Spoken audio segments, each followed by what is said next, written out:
Nuestro proyecto de investigación, el que hemos desarrollado en los últimos 4 años, es un proyecto grande, ambicioso, en el que estudiamos el agua subterránea de toda la provincia de Córdoba. Está financiado por el FONSIT, es decir, la Nación, a través del Ministerio de Ciencia y Técnica, y por el Ministerio de Ciencia y Técnica de la provincia de Córdoba, que han puesto fondos en partes iguales. Este proyecto, lo que se planteó como objetivo general fue estudiar la dinámica, la calidad, la disponibilidad de agua subterránea y la potencialidad para los usos productivos y sociales de la provincia, para tener una base para hacer una buena planificación de uso del recurso hídrico. ¿Por qué motivos hablamos de agua subterránea y no de agua superficial? Porque en realidad, si bien existe agua superficial en la provincia, el agua subterránea es muy abundante, hay grandes reservas, cosa que hemos comprobado además después de 4 años de investigación, y porque gran parte de todo el agua que se usa para todas las actividades que se desarrollan en la provincia es agua subterránea. Bueno, en esta perforación que tiene 300 metros de profundidad, están colocados los filtros a unos 270 metros, está captando de unas capas de arena que constituyen un acuífero de tipo semisurgente, es decir que el nivel piezométrico de esa capa ha quedado por debajo de la superficie del terreno, pero a unos 20 metros aproximadamente de profundidad. Con esta sonda, que se llama sonda piezométrica, vamos a colocarla en la perforación y cuando toque el agua va a cerrar un circuito eléctrico, la cual nos va a anunciar en el registro con una señal lumínica y una sonora de que ya estamos en el agua. Con eso podemos medir exactamente a qué profundidad se encuentra el nivel piezométrico de esa capa profunda de 270 metros de yacencia. Ahí, cuando suena, es que está tocando, está ingresando al agua. Entonces lo que hacemos es medir a esa profundidad, descontándole todo el brocal para llevar esa medida a nivel del terreno. Bueno, la profundidad subió 21,68 metros. Dentro de los objetivos específicos del proyecto tenemos varios. El primero fue identificar las distintas capas acuíferas del subsuelo. Pensemos que estamos hablando de agua subterránea, que es un objeto de estudio que no vemos, entonces es difícil estudiarlo. Las distintas capas del subsuelo tienen unas características litológicas, están formadas por sedimentos, por rocas, tienen más o menos agua, tienen una geometría, una extensión areal que es difícil conocer y ese fue nuestro primer objetivo. Algunas cosas se sabían y en estos últimos 4 años hemos trabajado y mucho para mejorar ese conocimiento, saber, por ejemplo, a qué profundidad están las capas acuíferas. El otro objetivo fue estudiar todos los aspectos hidráulicos y de calidad del agua, porque hay distintas capas acuíferas, pero no sabemos la calidad de todas. Además queremos saber qué relaciones tienen con los ríos y lagos de nuestra provincia, porque efectivamente las capas acuíferas se vinculan al agua superficial de distinta forma y eso es importante para el uso. En este segundo objetivo, donde estudiamos el comportamiento hidráulico y la calidad del agua, estudiamos también, dentro de lo que es la calidad, los aspectos isotópicos del agua. Cuando hablamos de aspectos isotópicos estamos estudiando elementos químicos, los isótopos, como por ejemplo un isótopo del hidrógeno, un isótopo del oxígeno, el carbono 14 que es radioactivo, porque nos da mucha información sobre el agua. Otro objetivo importante fue, teniendo ya la concepción de cuáles son las capas y a qué profundidades están, y cuál es su comportamiento hidráulico y su calidad, saber qué aptitudes de uso tiene el agua. Porque cada capa, en función de qué caudal podemos sacarle y qué calidad tiene diferentes aptitudes de uso. Para la industria, para la ganadería, para el consumo humano, etc. Un cuarto objetivo fue hacer un diseño, en principio básico, de envío remoto de datos hidrológicos. ¿Qué quiere decir esto? Que nosotros en las distintas perforaciones que estudiamos, no en todas, pero sí en varias, estamos poniendo instrumental para monitorear cómo se comporta el agua. en su dinámica y en su calidad. Entonces hemos trabajado con gente del área de ingeniería para poder hacer envíos remotos de datos desde las perforaciones hasta las oficinas. Ese es un progreso interesante. Y no solo eso, sino que nos han hecho diseño de programas de computación para el tratamiento de datos hidrológicos mucho más rápido, que nos fue de muchísima utilidad. Finalmente, el último objetivo fue poner todo lo que les dije, todos los datos geológicos, hidrológicos, de calidad, de hidráulica, etcétera, en un sistema de información geográfica. ¿Por qué en un sistema de información geográfica?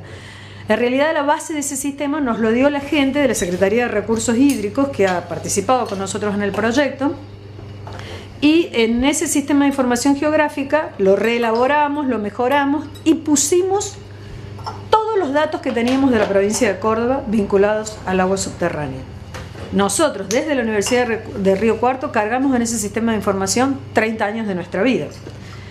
La gente de la Universidad Nacional de Córdoba, que relevó la parte del norte de Córdoba, que participó en este proyecto junto con nosotros, también cargó gran cantidad de datos, y toda esa información, que estamos ya en la etapa final, cerrando, está a disposición de la Secretaría de Recursos Hídricos, que de hecho ya la está utilizando. Es así que nosotros tenemos mapas provinciales de la Dirección del Agua Subterránea del Acuífero Freático, de la Dirección de Agua Subterránea de Acuíferos Confinados, mapas de salinidad del agua, mapas de contenidos de arsénico de agua para toda la provincia, mapas de contenidos de flúor en agua para toda la provincia, mapas de aptitud de uso ganadero para toda la provincia, etc. Es decir, que fueron 4 años de trabajo duro, pero con muchos productos. Y no quiero dejar de mencionar que hemos hecho mucha tarea de transferencia al medio socioproductivo. La principal es esta, que toda esta información esté disponible para los ministerios que nos han subsidiado. El adoptante de los datos es el propio Ministerio de Ciencia y Técnica de la provincia, pero además, por supuesto, la Secretaría de Recursos Hídricos, que ya está usando la información para hacer nueva legislación. Por ejemplo, viendo, la edad del agua de algunas capas confinadas muy profundas, esas son las que van a estar más reguladas para que no se use agua que no se puede renovar rápidamente. Entonces aprovecho para vincular con lo que dije al principio. Usar carbono 14 para estudiar el agua nos implica a nosotros saber qué edad tiene el agua y saber si el agua esa se recargó hace, por ejemplo, hace 10.000 años o hace 20.000 años. El agua esa a lo mejor es de buena calidad, pero hacer un uso desmedido de una capa acuífera que tenga agua con edad tan alta no es muy sustentable. Entonces siempre nos conviene usar aguas más nuevas. Esa es toda información que prácticamente no existía en la provincia. La hemos logrado gracias a todos estos estudios. Que si bien la principal fue todo esto, hubo transferencia de modo local, haciendo exploraciones para cooperativas de agua, municipios de distintos lugares de la provincia que no tenían recurso hídrico. Al menos no lo tenían en buena cantidad o buena calidad. Hicimos esas exploraciones y hemos encontrado muy buenas fuentes de agua. Creo que sería de interés mencionar que en este trabajo se pudo hacer gracias al aporte del Estado nacional y provincial. Nos apoyaron, como hace muchos años esto no ocurría en la universidad pública, aunque la universidad pública siempre tuvo una tarea persistente de trabajo y de investigación de los recursos de la región. Y en este caso el rol fue fundamental. La Universidad Nacional de Río Cuarto y la Universidad Nacional de Córdoba fueron las que llevaron adelante todas las tareas que acabo de explicar. Colaboró en un principio en algunas tareas la Universidad Blas Pascal, pero básicamente todo fue realizado por nosotros desde la universidad pública. Y la cantidad de gente que participó fueron aproximadamente 20 investigadores, y yo creo que es fundamental decir que gracias al apoyo del Estado nacional y provincial en esto, un montón de jóvenes se formaron en esta temática, que no es un dato menor. De este proyecto salieron 8 tesis doctorales, varios de ellos becarios del CONICET, algunos becarios de FONSIT, es decir, pagados por la Nación. Quiere decir que después de 4 o 5 años de trabajo nosotros terminamos con gente joven, experta en el tema de los recursos hídricos subterráneos.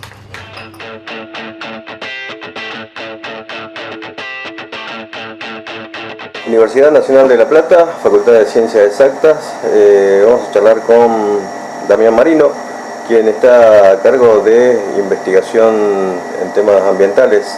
Contame cómo es este trabajo desde lo práctico en cuanto a los relevamientos y cómo se llegó a esta actividad desde la academia. Lo importante creo que era la base que teníamos. Nosotros somos un laboratorio fundado en el año 80 y pico, con mucha experiencia en todo lo que es el análisis ambiental, en distintos tipos de muestras de aire, de agua, de suelos, de organismos. Digamos, había una buena base construida a gente muy capacitada. Cuando empieza a surgir toda la problemática social, creo que mucho de las cuestiones están asociadas por la falta de información. Falta de información objetiva, porque esto de decir allá está contaminado, aquel lugar puede tener un problema, a veces se cuestiona al actor social que lo dice porque esa información subjetiva, le parece, tiene una sensación. En cambio, cuando uno le pone la información científica generada con un método validado internacionalmente, ya pasamos de lo subjetivo a lo objetivo. Entonces, a medida que fuimos conectándonos con distintos actores sociales, organizaciones que tenían dudas, consultas, inquietudes, se fue generando una interacción entre la herramienta que conocíamos nosotros de los compuestos y el ambiente y esa necesidad social. Es como que fuimos conectando esos dos mundos, cosa que llevó mucho esfuerzo y hoy surge casi de manera natural, sin ningún tipo de inconveniente ni dinámica. Obviamente, todo eso en el contexto de esta facultad que tiene una decisión política y ya hace varios años de la Secretaría de Extensión, poniendo la facultad en el seno de la necesidad social. Es uno de los objetivos fundamentales que hoy están en marcha dentro de la institución. ¿Cómo llega la facultad a tener la libertad de insertarse en las problemáticas socioambientales? Siempre, indudablemente, cuando aparecen esas son decisiones políticas. En principio, la Universidad Nacional de La Plata es una universidad de independencia económica. Uno va recorriendo distintas universidades en el interior del país y algunas tienen aporte de las mineras, de algunas empresas petroleras, etc. Entonces puede considerarse, puede estar condicionada. La Universidad Nacional de La Plata es una universidad económicamente libre e independiente. Y esta facultad en particular ha tenido gente al frente de la gestión política que ha tenido la decisión de que uno de los principales roles de la facultad era ser una herramienta social. Esta facultad creo que dio el ejemplo cuando La Plata tuvo las inundaciones, por ejemplo, fue así como una síntesis de lo que podía ser, donde salió a atender toda la ciudad con formulaciones magistrales de fármacos para atender la emergencia, la elaboración de alcohol en gel, articular todo el reparto de insumos, de cuestiones en todos los barrios alrededor de La Plata, y tuvo la capacidad de hacerlo, y eso es porque estaba preparado desde el punto de vista político e institucional. Damián Marino, estuvieron trabajando y están trabajando en este trabajo de campo de Córdoba, en Monte Maíz. Está asociado a otras academias. ¿Cómo han trabajado directamente esto de buscar la problemática ambiental en el lugar? La experiencia de los campamentos sanitarios en términos generales es una experiencia muy valiosa, porque es un punto de encuentro de muchas disciplinas. Por ejemplo, el área médica, el área de geografía, porque todo manejo de mapeo lo manejan los especialistas de geografía, gente de salud y en los distintos rubros, gente de trabajo social, ¿sí? Para ir y escuchar. Muchas de los trabajos son encuestas de casa por casa, y eso implica que cada encuesta es una historia y que a veces hay que trabajarla del contexto social. Por eso gente de trabajo social, psicólogo. La parte nuestra es un pedacito chiquito que es analizar el contexto ambiental, cómo está el agua que toman, algunos parámetros mínimos de calidad de aire. Por ejemplo, los chicos a medida que van haciendo la encuesta ven puntos de contaminación, entonces eso se registra en un mapa, van y se toman muestras de desagües de algunas industrias. Nuestro rol principalmente está enfocado en eso, en mirar la cuestión ambiental. Lo bueno es que nuestra mirada después se complementa con la del médico, con la del geógrafo, todo eso volcado sobre una misma mesa, tratando de correlacionar problemas de salud con problemas ambientales de manera práctica. ¿Hay ya avanzado un dictamen de cómo es la situación socioambiental de Monte Maíz o todavía falta evaluar? Se hizo una evaluación primaria, realmente el que coordina todo eso es el doctor Medardo Ávila Vázquez de Córdoba. Hay un informe que hasta donde sé es lo único oficial que está hecho público, el informe de Monte Maíz, donde hay datos de los casos evaluados, etcétera, que es un informe como preliminar. Eran muchísimas casas encuestadas y va a llevar posiblemente unos 30, 40 días todo el proceso de análisis de datos para tener el informe final. Nosotros estamos iniciando en estos días los análisis químicos de las muestras de agua, de suelo, se juntó también material particulado que está dando vuelta en el aire, así que supongo que hacia fin de año habrá como un panorama ya final y bastante completo de la información.